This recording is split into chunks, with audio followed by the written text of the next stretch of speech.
बहुत ही दुर्भाग्यपूर्ण है और इतनी जल्दी ऐसा हो जाएगा इसकी कल्पना तक हम लोगों ने नहीं की थी। कुछ समय पहले अयोध्या में जब हम थे, जब भगवान श्री राम की प्राण प्रतिष्ठा की गई, उस कार्यक्रम में वो हमारे साथ मौजूद थे। एयरपोर्ट पर लंबी घंटों तक हम लोग की बातचीत हुई, एक साथ हम लोग आए, बहुत पुरानी बातें, पापा के साथ की बातें, बहुत परिवार के साथ थे, बहुत सारी ऐसी बातें हम लोग के बीच हुई। और उस वक्त तक किसी को जानकारी भी नहीं थी कि वो किसी ऐसी बीमारी से वो ग्रस्त है।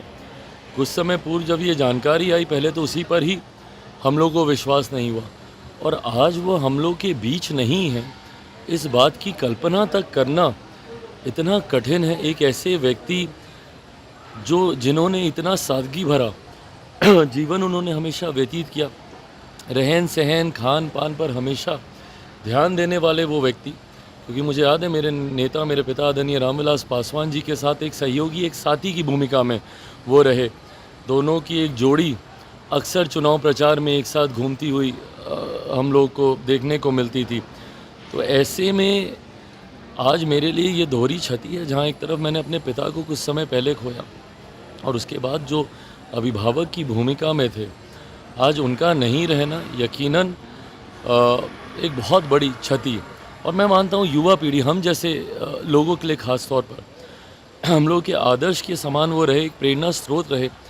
आज की तारीख में जितना अध्ययन कर वो अपने विषयों को रखते थे, मुझे नहीं लगता कि कोई और नेता ऐसा है जो इतनी गंभीरता से अपनी जिम्मेदारियों को लेता हो।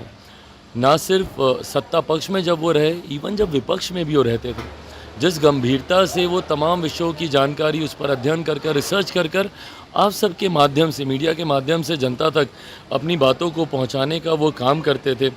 सत्ता में जब रहे, सरकार की उपलब्धियों को, सरकार के कार्यों को, उसको गंभीरता से रखना। जब विपक्ष में रहे तो विपक्ष की उपलब्धियों, विपक्ष की खामियों को, उनकी कमियों को और पूरे डेटा के साथ, पूरे तथ्यों के साथ वो रखते थे। तो एक ऐसा व्यक्ति जिन्होंने इतना अध्ययन किया, ये हम जैसे युवा पीढ़ी के लिए वो हमेशा आदर्श रहेंगे, प्रेरणा के स्रोत रहेंगे। आज जब वो हम लोग के बीच नहीं है, मैं अपनी तरफ से, अपने परिवार की तरफ से, क्योंकि उनके साथ वो पारिवारिक संबंध हमेशा से रहे हैं, अपनी तरफ से, अपनी परिवार की तरफ से, मेरी पार्टी लोक जनशक्ति पार्टी रामविलास की तरफ से उनको भावभीनी श्रद्धांजलि। परिवार शब्द बहुत कम है, क्योंकि ऐसी दुख की घड़ी से परिवार जल्दी उभर नहीं पाता। मैंने खुद पिता को खोया, मैं समझ सकता हूँ, बट इस घड़ी में परिवार के साथ हम लोग मजबूती से खड़े हैं। तेजस्वी यादव का एक बयान आया है कि जो 14 वाले थे वो 24 में नहीं आएंगे। जो नीतीश कुमार ने बीड़ा उठाया था, लेकिन नीतीश कुमार अब पीछे हट गए हैं, बीड़ा अब तेजस्वी यादव ने उठाया है। जो 14 वाले हैं उनको 24 में किसी भी कीमत। कौन सत्ता में आता है, नहीं आता है, ये बेड़ा कोई व्यक्ति नहीं उठाता है, ये जनता उठाती है। और बिहार की जनता ने ये तय कर लिया है, तो कोई और कौन होता है रोकने वाला।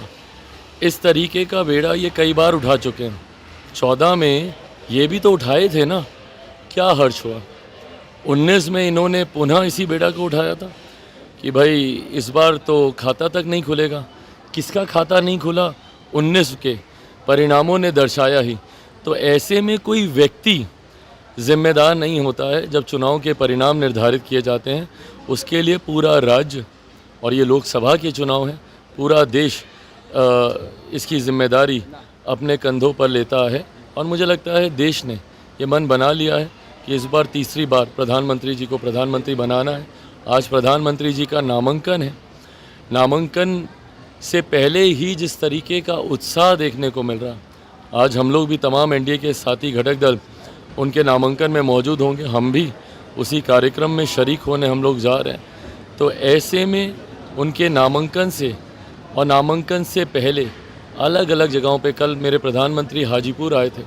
हाजीपुर में जिस तरीके का जन सैलाब था, मेरे छोटे भाई और पूर्व मुख्यमंत्री तेजस्वी जी ने हाजीपुर में भी ये बात जाकर कही थी ना कि यहाँ से अगर हम लोगों ने हरा दिया तो हमको मुख्यमंत्री बनने से कोई नहीं रोक सकता।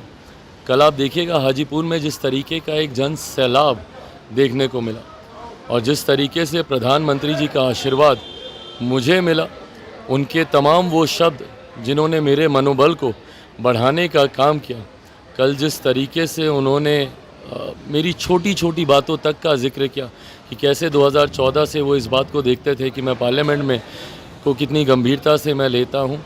उनकी ये तमाम बातें और उनकी ये बातें हर एक प्रत्याशी के मनोबल को बढ़ाती है, लोगों में उत्साह उत्पन्न करती है और इस उत्साह ने ये बेड़ा उठाया हुआ है कि प्रधानमंत्री जी को तीसरी बार देश का प्रधानमंत्री बनाना है और बहुत जल्द, अब तो दिन भी समीप ही है, 4 जून को परिणामों में देखने को भी मिलेगा। कल तेजस्वी यादव ने कहा है सर, प्रधानमंत्री जो भावुक हुए थे रामविलास पासवान को लेकर के, तेजस्वी यादव ने कहा है कि ये सब ड्रामा अब करके कोई फायदा नहीं होगा। रामविलास पासवान की पार्टी जो आज वजूद में नहीं है उसको पीछे नरेंद्र मोदी ने वजूद उसका खत्म किया है। भाई ये लोग ना राजनीतिक लड़ाई या राजनीतिक द्वेष में इतना ज़्यादा उलझे हुए हैं कि कभी व्यक्तिगत संबंधों को ये लोग समझ ही नहीं पाएंगे। इन लोगों में वो भावना ही नहीं है। अगर व्यक्तिगत संबंध को अगर ये समझते तो इनके सामने जो इनकी माँ समान है उनको जब गाली दी जा रही थी मेरे परिवार को तो ये आपत्ति दर्ज कराते। अगर ये व्यक्तिगत रिश्तों को समझते जो इनके परिवार के लोगों ने ज़रूर निभाए हैं, मैं श्रेय ज़रूर दूंगा कि आदरणीय लालू जी ने दलगत राजनीति से उठकर और मेरे नेता ने भी, आज अगर उनके प्रशंसक हर दल में हैं, क्योंकि दलगत राजनीति से उठकर व्यक्तिगत संबंधों को निभाया गया है, जो कि संभवतः इनकी पीढ़ी में देखने को अभाव मिलता है, इसीलिए समझ नहीं पाएंगे।